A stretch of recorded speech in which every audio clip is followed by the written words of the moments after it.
The Hall of 10,000 Stars was the largest room ever built by any species in the galaxy. Its walls were made of living crystal that glowed with soft light. 10,000 seats rose in circles around a central platform. Each seat belonged to a different species. Each species had a voice.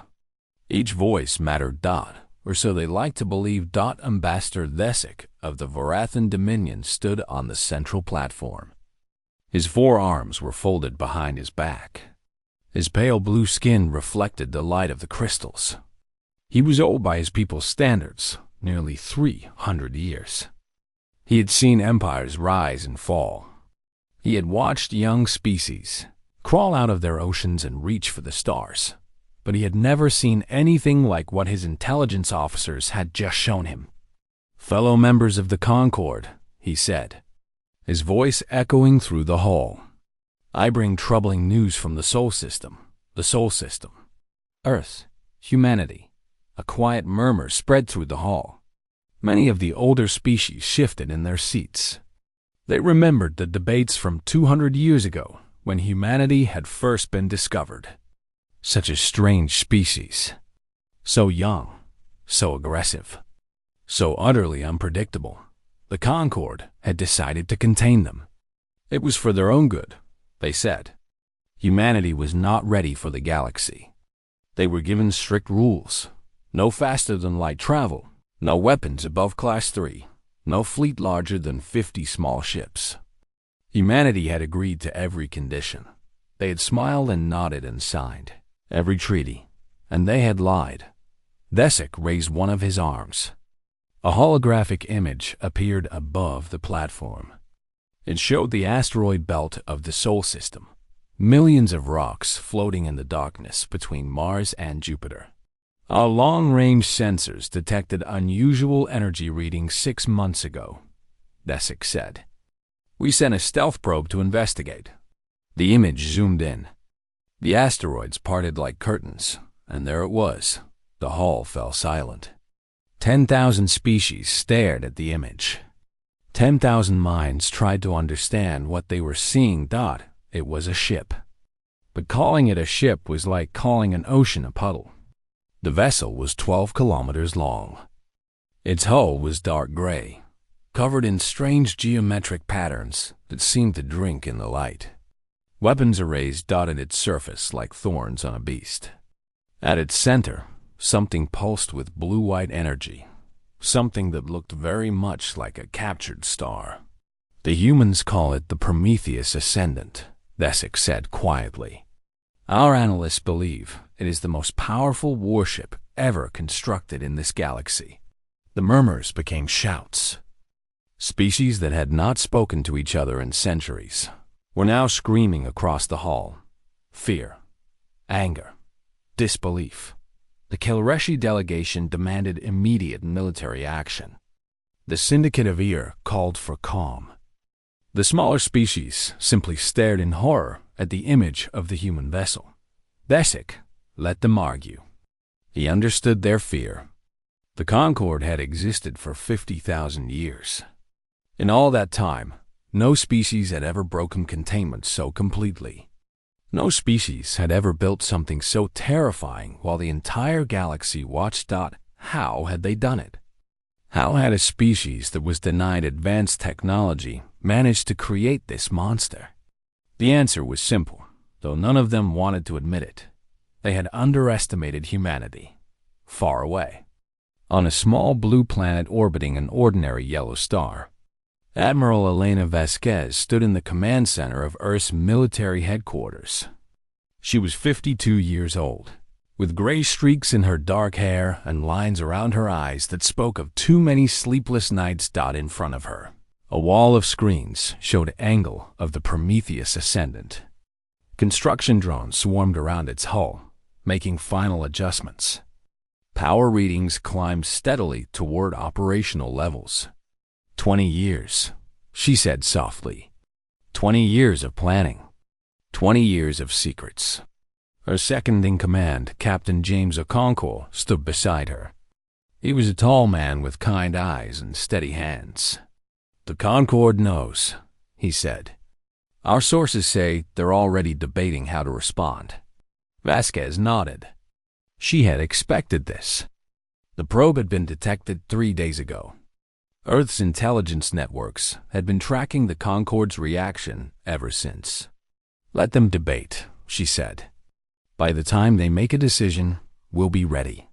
She thought about her grandmother, who had been alive when the Concorde first made contact with Earth. She remembered the stories, how humanity had celebrated at first, believing they had found friends among the stars. How that celebration had turned to confusion, then anger, then quiet determination. The galaxy had looked at humanity and seen children. Dangerous children who needed to be controlled. They had put humanity in a cage and expected them to be grateful. They did not understand. Humans were not good at staying in cages. Begin final activation sequence, Vasquez ordered. Deep within the Prometheus Ascendant, systems that had been sleeping for years began to wake up. The captured singularity at the ship's heart started to spin faster.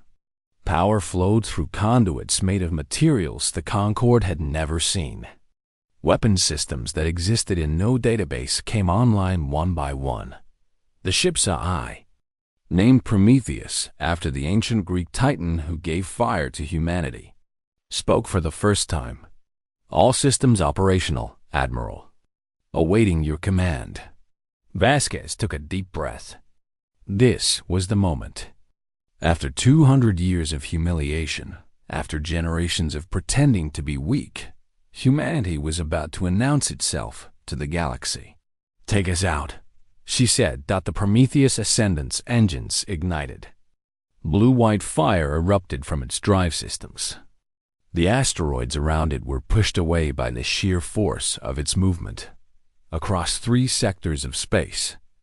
Every early warning sensor owned by every species in the Concorde began to scream. The Titan had awakened. And the galaxy would never be the same. Fleet Commander Zorath stood on the bridge of his flagship, the Burning Claw. He was a Kilrishi, a species known throughout the galaxy for their warrior culture and their pride. His scales were dark red, marked with the scars of 100 battles. His yellow eyes watched the darkness of space with the patience of a predator. 200 warships floated in formation behind him, the largest fleet assembled in 50 years. Each ship was armed with weapons that could crack a planet's surface. Each crew was trained to fight and die, without fear. They had been sent to stop the humans. Zorath had laughed when he received the orders. Humans? Those soft, pink creatures who live such short lives? They had only discovered fire 10,000 years ago. In galactic terms, they were babies who had barely learned to walk. One ship, no matter how large, could not stand against 200. Commander, his sensor officer called out. Energy spike detected. Something is coming out of faster-than-light travel. Zorath straightened his back. Show me. The view screen flickered. Space itself seemed to tear open like cloth. And from that tear, the Prometheus Ascendant emerged. The bridge fell silent. Zorath had seen many things in his long life. He had seen stars die. He had seen planets burn. He had watched entire fleets destroy each other in the fires of war. He had never seen anything like this. The human shipmate, his flagship, looked like a toy. It was so large that his sensors could not display it all on one screen. Its hull was covered in those strange patterns that seemed to swallow light. And its weapons, he counted hundreds of them, maybe thousands, each one larger than his entire ship. That is not possible, whispered his first officer. Zorath said nothing. His claws dug into the armrests of his command chair. For the first time in decades, he felt something he had almost forgotten. Fear. A communication signal appeared on his screen. The human ship was calling him. Zorath hesitated for a moment, then nodded to accept the transmission. A human female appeared on the view screen. She had dark hair with streaks of gray and tired eyes that held no hatred, no anger. She looked at him the way a parent might look at a misbehaving child. "I am Admiral Elena Vasquez of the Earth Defense Force," she said. Her voice was calm and steady. "We have no argument with you, Commander. We are not your enemies. We never were." Zorath found his voice. "You have violated the containment treaty. You have built a weapon of... We have built what we needed to build," Vasquez interrupted. "The containment was never fair. It was never right. But that is a conversation for another time. Right now, I am asking you to stand aside. Let us pass. Stand aside." She was asking him to retreat, to show weakness in front of his entire fleet. Zorath was Kilreshi. His people had conquered dozens of worlds. They had never retreated from a fight. Their songs told stories of warriors who chose death over dishonor, that he could not stand aside. His honor would not allow it. "I cannot do that, Admiral," he said. "Surrender your vessel and submit to Concord authority." Vasquez closed her eyes for a moment. When she opened them again, there was sadness in them. "I was hoping you would not say that. Please understand, what happens next is not what we wanted." The transmission ended. Zorath stood up from his chair. "All ships, battle formation. Target the human vessel and fire on my command." He drew his ceremonial blade and pointed it at the view screen. "For the glory of the Kilreshi Empire." 200 ships opened fire at once.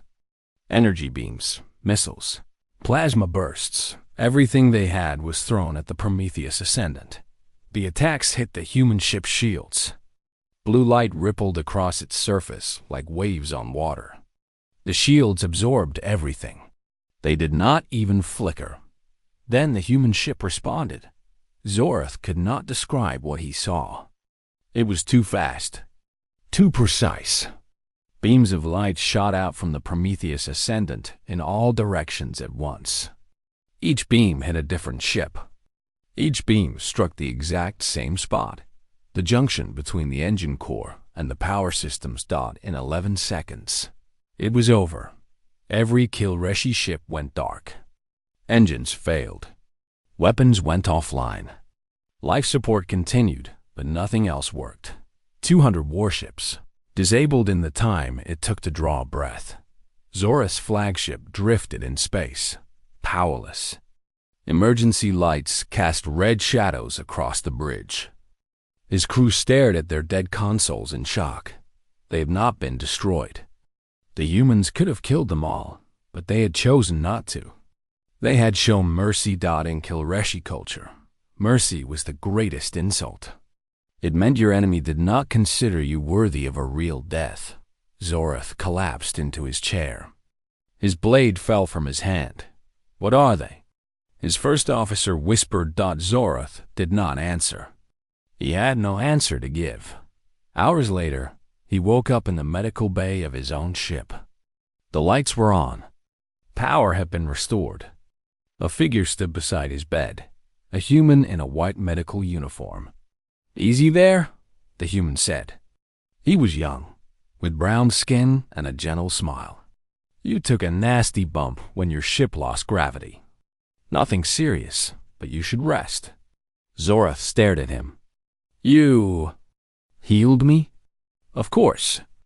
We're not monsters." The human paused, then smiled again. "Well, not the kind you were expecting, anyway." He helped Zorath sit up. Through the medical bay window, Zorath could see the Prometheus Ascendant hanging in space. It had not moved. It had not needed to. "The Admiral thought you might want to see what happens next," the human said. "She said you seemed like someone who cares about the truth." Zorath did not understand these creatures. They had defeated his fleet without killing a single warrior. They had healed their enemies. They spoke of truth as if it mattered more than victory. Perhaps, he thought, the galaxy had been wrong about humanity. Perhaps everyone had been very, very wrong. The Hall of 10,000 Stars had never seen such chaos. Species that had been silent for centuries were screaming at each other. Alliances that had lasted millennia were breaking apart. Fear filled the air like poison. Ambassador Desek stood at the center of it all, trying to restore order. His voice was lost in the noise. His forearms waved uselessly at the crowd. The news had spread fast. 200 Kilreshi warships, the pride of one of the galaxy's greatest military powers, defeated in 11 seconds. Not destroyed, defeated. Disabled with surgical precision by a single human vessel. The humans had shown mercy. And somehow, that made everything worse. Silence. The voice of High Chancellor Mira cut through the noise. She was ancient, a member of the Varathan Dominion's ruling council for over 400 years. When she spoke, even the most powerful species listened. The hall grew quiet. Myra walked slowly to the central platform. Her movements were careful, her expression grave. "We have underestimated humanity," she said simply. "That is clear. The question now is what we do about it." The Kilreshi ambassador, a scarred warrior named Threk, slammed his fist on his podium. "We go to war. We gather every ship from every species, and we destroy them before they can." "Before they can what?" Myra interrupted. "Kill us with kindness?" "They defeated your fleet without taking a single life, Ambassador. What makes you think a larger fleet would fare any better?" Threk fell silent. He had no answer. From the shadows of the upper seats, a soft voice spoke. It belonged to Representative Vilix of the Syndicate of Air. The Ear were information traders. They knew secrets that other species had forgotten existed. "Perhaps," Vilix said, "we should first understand what we are dealing with." Holographic screens appeared throughout the hall. Data streamed across them. Everything the Concord had ever collected about humanity. "The humans are a young species," Vilix continued.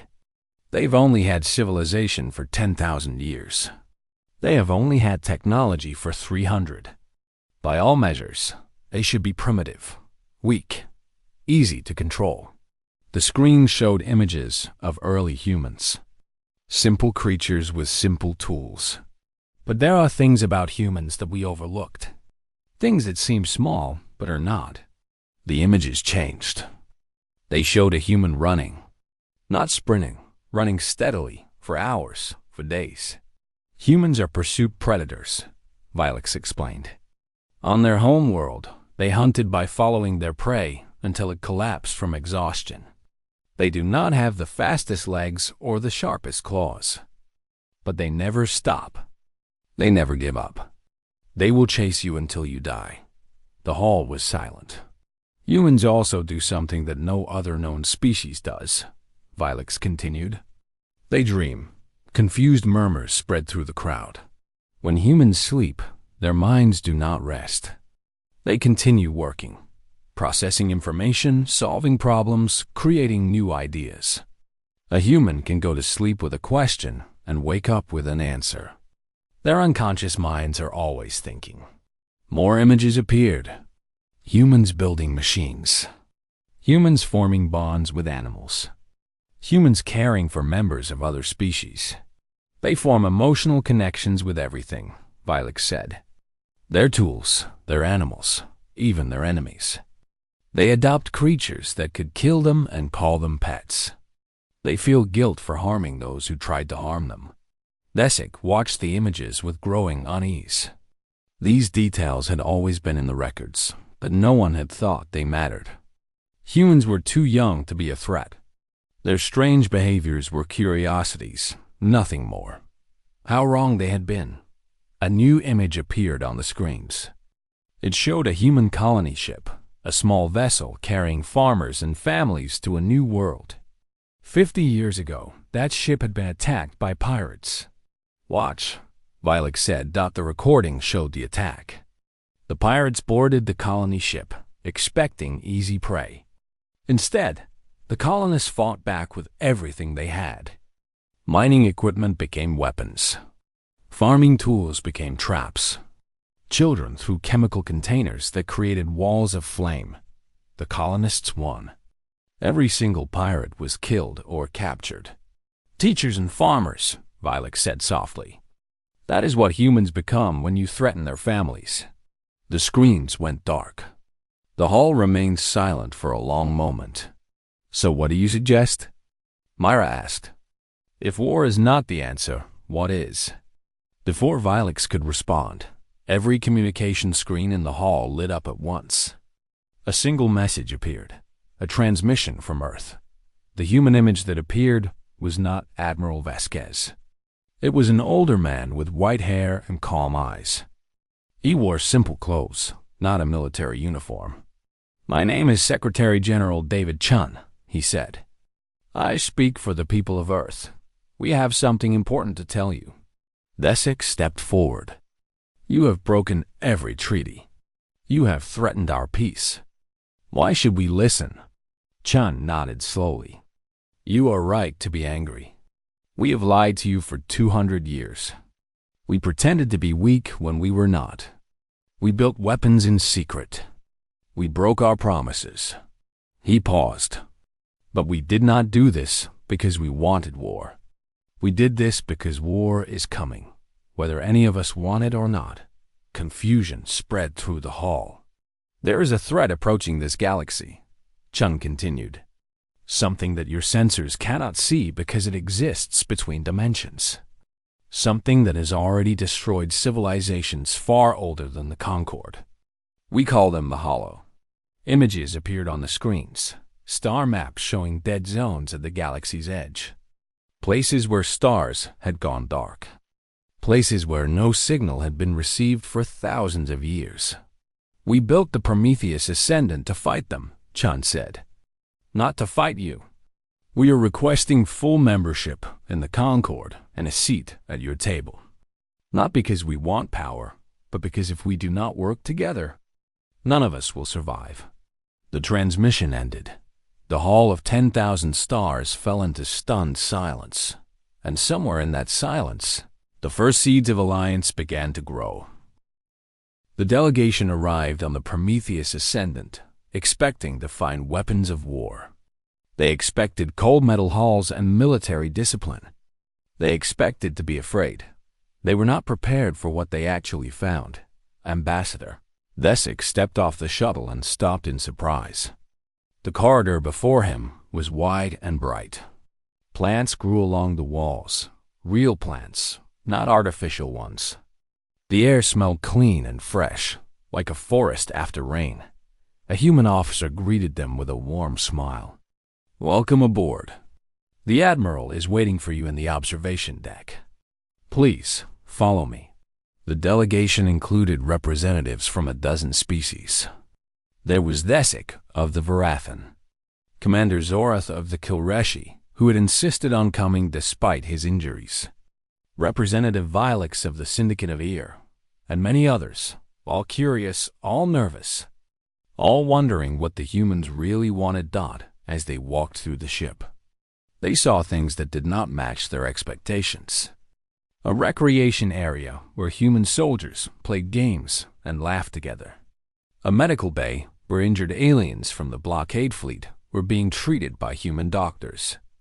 A memorial wall covered with photographs of human faces, crew members who had died during construction of the ship. You honor your dead, Zorath observed. The officer nodded. Every single one. No life is forgotten here. Zorath said nothing, but something in his expression changed. In Kilrishi culture, the dead were honored with songs and stories. Perhaps humans were not so different after all. They reached the observation deck, a massive room with transparent walls that looked out into space. Stars filled the view in every direction. It was beautiful and terrifying at the same time. Admiral Vasquez stood waiting for them. She looked tired but determined. Behind her, a holographic display showed a map of the galaxy. Thank you for coming, she said. I know you have many questions. I will try to answer all of them. But first, I need to show you why we built this ship. She gestured to the display. The galaxy map zoomed out, showing the spiral arms and the dark spaces between stars. 30 years ago, Vasquez began. One of our deep space telescopes detected something strange at the galaxy's edge. Stars were disappearing. Not dying, disappearing. One moment they were there. The next moment, they were gone. The map highlighted a region of space. Red dots marked the locations of vanished stars. There were hundreds of them. We studied the pattern for years, Vasquez continued. Eventually, we understood what we were seeing. Something is moving toward the center of the galaxy. Something that exists partially outside our dimension. Our sensors cannot detect it directly, which is why the Concorde never noticed. Representative Vilix leaned forward. What are these things? We call them the Hollow, Vasquez said. As far as we can tell, they are beings of pure consumption. They do not eat matter in the way we understand it. They consume reality itself. When they pass through a star system, everything in it simply stops existing. The room was silent. Desek spoke first. If these creatures are real, why did you not tell us? Why build your weapon in secret instead of asking for help? Vasquez sighed. Because we studied your history, Ambassador. When the Kilrishi faced the spore plague 2,000 years ago, they came to the Concorde for help. The Concorde debated for 40 years before sending aid. By then, half the Kilreshi worlds had burned. Zorath's scales flushed darker. The spore plague was still a painful memory for his people. His grandmother had died in those fires. We did not have 40 years, Vasquez said. Our calculations showed that the Hollow would reach inhabited space in less than 15 years. We could not wait for the Concorde to argue about whether the threat was real. We could not trust that you would believe us in time. She walked closer to the transparent walls, staring out at the stars. So we lied. We pretended to be the primitive, contained species you expected us to be. We built the Prometheus Ascendant using technology. We invented ourselves technology that exists nowhere in your databases because we created it from nothing. Why reveal yourselves now? Vilix asked. Vasquez turned to face them. Because we cannot defeat the Hollow alone. This ship is powerful, but it is not powerful enough. We need the combined strength of every species in the Concorde. We need shipyards and resources and soldiers. We need you. The delegation exchanged uncertain looks. This was not what they had expected. They had come here thinking they would negotiate a surrender. Instead, they were being asked to join a war against an enemy they had never heard of. Desek stepped forward. Even if we believe you, how do we know you will not use this ship against us once the threat is over? How do we know this is not simply a trick to gain power? Vasquez smiled sadly. You do not know. You have no reason to trust us. We have spent 200 years lying to you. All I can offer is this truth. We could have revealed ourselves peacefully. We could have come to you as beggars, asking for help. But we knew you would not listen. So we built something that would make you listen. She looked at each member of the delegation in turn. We are not your enemies. We never wanted to be your enemies. But we are also not willing to watch the galaxy die while politicians argue about whether the darkness is real. Zorath spoke up. His voice was rough, but sincere. You could have fled. Your ship is fast enough to escape this galaxy entirely. Why stay and fight for species that have treated you so poorly? Admiral Vasquez's answer was simple. Because you are all still here, and humans do not abandon their neighbors. The observation deck fell silent. Stars sparkled beyond the transparent walls. Somewhere in the distance, darkness was approaching, but for the first time, the galaxy had a chance to stand against it together. 18 months had passed since the meeting on the Prometheus Ascendant. 18 months of building, planning, and preparing for the greatest battle in galactic history. The defense line stretched across 3 star systems at the galaxy's edge. 12,000 ships from 400 different species formed a wall of metal and light. Kilreshi warships flew beside Varathan cruisers. Syndicate intelligence vessels shared data with human destroyers. Species that had been enemies for millennia now stood together at the front of the formation. The Prometheus Ascendant waited. Admiral Vasquez sat in her command chair, watching the darkness beyond the defense line. She had not slept in 2 days. None of them had. The Hollow were close now, so close that even the Concorde sensors could detect the wrongness in space. "All ships report ready, Admiral," Captain Okonkwo said from beside her. "The Kilreshi are singing their battle hymns. The Varathan have blessed their weapons. Everyone is as prepared as they can be." Vasquez nodded. "What about the evacuation?" "Complete. Civilian populations have been moved to the core worlds. If we fail here, they will have time to—" He paused. "They will have time. If we fail," Vasquez thought, "they will have time to say goodbye." She looked at the photographs on her personal display. Her daughter, her grandchildren, her husband, who had died 3 years ago during the construction of this ship. They were the reason she was here. They were the reason any of them were here. "Contact," the sensor officer announced. Multiple signatures emerging from dimensional fold. Distance: 2 million kilometers and closing. The view screen shifted to show the approaching enemy. Even Vasquez, who had studied the Hollow for years, felt her heart freeze at the sight. They were not ships. They were not creatures. They were holes in reality, spaces where existence simply stopped. Looking at them hurt the eyes and the mind. They were wrong in every possible way, and there were thousands of them. "All ships," Vasquez said, her voice steady despite her fear. "This is Admiral Vasquez. The enemy is here. Remember why you fight. Remember who waits for you at home. Today, we draw a line in the dark. Today, we tell the universe that we refuse to disappear." She stood up from her chair. "All ships, engage." The battle began. Light filled the void as 12,000 ships opened fire at once. Energy beams, missiles, plasma bursts, and weapons that had no names streaked toward the Hollow. Some of the attacks passed right through the creatures, hitting nothing. Others seemed to wound them, causing them to flicker and shrink. But for every Hollow that fell, 10 more took its place. The first Concorde ships began to die. A Kilreshi cruiser touched the edge of a Hollow creature and simply stopped existing. Not destroyed, not damaged, just gone. A Varathan carrier tried to ram one of the larger entities and vanished like smoke in wind. Zorath's voice crackled over the communication channel. He had been given command of the Kilreshi fleet, despite his earlier defeat. "They are breaking through the left flank. We need support." "Syndicate vessels are moving to assist," Vilix responded. "Hold your position, Commander. We will hold until the stars themselves fall." Zorath roared.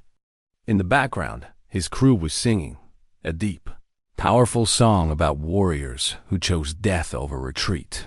The battle raged for hours. Ships fell by the hundreds. Heroes rose and died. Species that had never known courage discovered it in their final moments. A Varathan captain rammed his damaged vessel into a massive Hollow creature, detonating his power core inside it. The explosion destroyed both ship and creature. His final words were a message to his family, telling them he loved them. The Syndicate of Air sacrificed their ancient generation ships, vessels that had carried their species between stars for 50,000 years, to create a barrier that slowed the Hollow advance. When their leader was asked why, she simply said, "Some things are worth more than memory." But it was not enough. The Hollow were too many. The defense line was breaking. Vasquez watched the tactical display with growing despair. They had known this might happen. They had prepared for this possibility. But knowing and accepting were different things. "Admiral," Prometheus, the ship's AI, spoke in her ear. "We have discussed this scenario. You know what must be done. Vasquez closed her eyes. I know. She opened a channel to the entire fleet. All ships, this is Admiral Vasquez.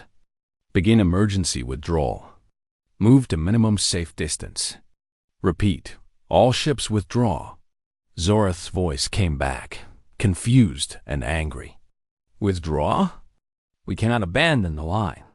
You are not abandoning anything, Commander. The Prometheus Ascendant is going to end this. But you need to be clear of the blast zone.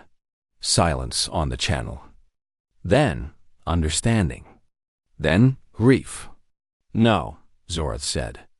You cannot. It is already done. Vasquez's voice was calm. The Singularity Core is being prepared. When it releases, it will create a new star at the galaxy's edge, a wound in reality that the Hollow cannot cross. The Prometheus Ascendant will not survive the process. More voices joined the channel. Thesic, pleading for another way. Lilacs, calculating alternatives that did not exist. Dozens of species, all trying to save the ship that had shown them the truth. Vasquez smiled sadly. You asked us once why we stayed, why we did not run. This is why. Some things are worth dying for. Some neighbors are worth saving. She turned to Captain Okonkwo. Order all non-essential crew to the escape pods. Anyone who wants to leave may leave with honor. Okonkwo shook his head. I am staying, Admiral. Around the bridge, every officer echoed his words. Not one of them moved toward the exits. Stubborn humans, Prometheus said, but there was warmth in the AI's voice. The escape pods launched, carrying most of the crew to safety. Kilrishi warships, ignoring their own wounds, moved to pick them up. The remaining fleet pulled back to minimum safe distance. Only the Prometheus Ascendant remained. Vasquez looked at the Hollow army approaching her ship. She thought of her grandmother's stories about the first contact with the Concorde. She thought of 200 years of patience and preparation. She thought of humanity's long journey from caves to stars. Prometheus, she said. Are you ready? I was built for this moment, Admiral. I'm ready. Vasquez sat back in her chair and smiled. Then let there be light. The captured singularity at the heart of the Prometheus Ascendant released its full energy. The explosion was beyond measurement. A new star was born in an instant, a blazing sphere of fire and radiation that tore through the hollow like wind through shadows. The creatures of darkness screamed in frequencies that no living being should hear. They tried to retreat, but the light was everywhere. One by one they burned. One by one they ceased to exist. When the light faded, the Hollow were gone, and so was the Prometheus Ascendant. 1 year later, a memorial stood at the Galactic Core, the largest structure ever built by the Concorde. It honored every species that had fought in the Battle of the Dark. At its center, preserved in crystal that would last forever, was the command chair of Admiral Elena Vasquez. The plaque beneath it was simple. They called us monsters. They called us too young, too angry, too small. They were right. We were all of those things. But we were also human. And humans do not let the darkness win. The Concorde granted humanity full membership and a permanent seat on the High Council. The Kilrishi requested a cultural exchange program. The Vorathan asked to study human dreams. The Syndicate of Air began collecting human music and stories. And deep in Earth's asteroid belt, construction began on a new ship. The workers who built it were human and Kilrishi and Vorathan and Air. They worked side by side, laughing and arguing and sharing meals. They told stories about the Admiral and her crew. They sang the songs that Zorath's people had written about the battle.